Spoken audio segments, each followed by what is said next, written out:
This is my audience.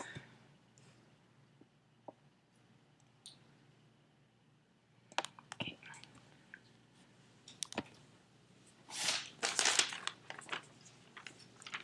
The nonprofit I chose was Pennies for Patients. The theme for Pennies for Patients is kids making big change by collecting small change.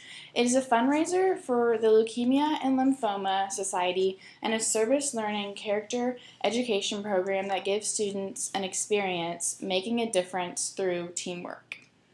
Students work together to help thousands of children in the fight for blood cancers, like leukemia or lymphoma. This is a 3-week program in schools across the nation, usually in February or March. During this time, children collect spare change from friends, relatives, in drawers, in the car, under the couch cushions, and donate the change at their school. It doesn't matter where the change comes from. The important thing is that the change is collected. Students not only enjoy participating, but also feel pride in helping others.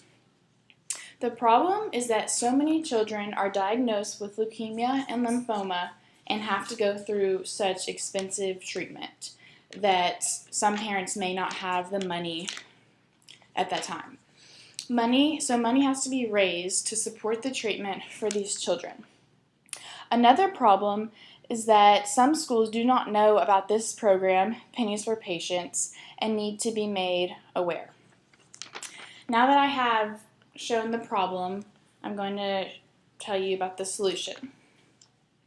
I have been involved in this program for many years, and I know that tens of millions of dollars can be raised from just spare change. I was diagnosed with leukemia when I was 6 years old, and I know how important it is for funds to be raised to help this program. Although I was so young, I know it was hard on my parents, and I know that it is really important for this money to be raised, and it helps out many, many families.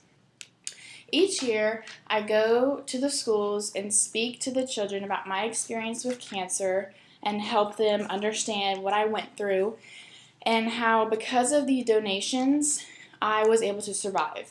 And I think explaining it to the children in person, and even though they might not be able to understand my situation, but explaining it to them helps them just kind of understand why they are donating. And I think it excites them a little bit about donating their change.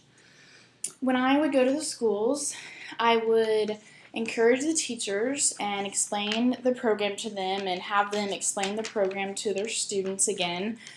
And I would have them show the educational video to their students that was sent to them.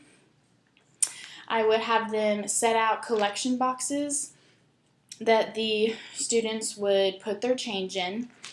And I would also talk to the principal about rewarding the classroom who raised the most change, and I think that rewarding a prize to the winning classroom will really excite them about this and encourage them to raise a lot of money.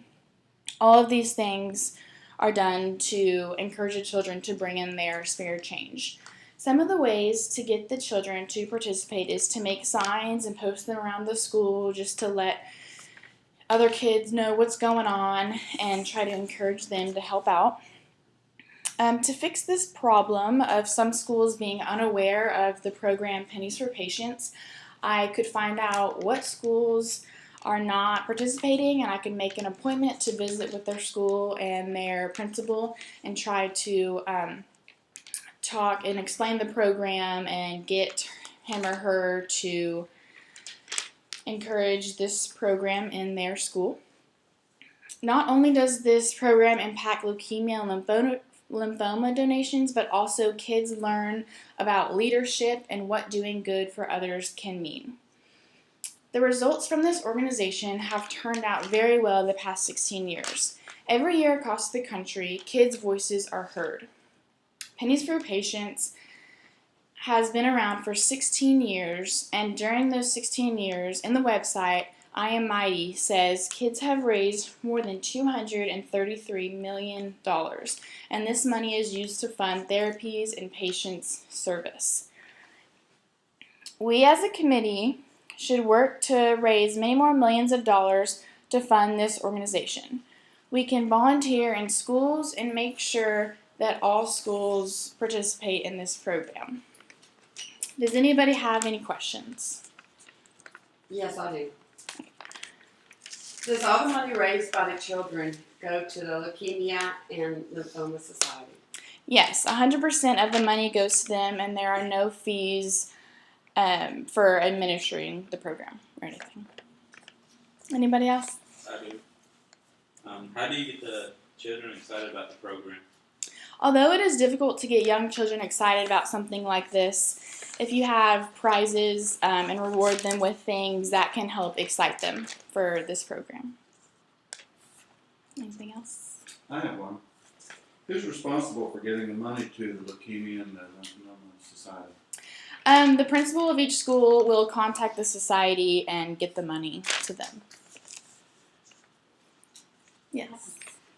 Do you think it's necessary to contact the parents about the fundraiser? Yes, I think it's necessary just to let them know what's going on, and also to let them know why their kids are rummaging around the house finding all this spare change. And also, maybe even the parents would send extra change with their children to schools to help donate. Any more? Should this program run for longer than 3 weeks? No, I think 3 weeks is plenty, just because if it runs too long, the children may get bored and become disinterested. I strongly recommend that we support the program Pennies for Patients in every way possible. These children need our help, and children all over the world need to learn that everyone is not as lucky as they are. This program is very special to me because I was one of those children who was diagnosed with leukemia and survived because of the many donations to research. Thank you.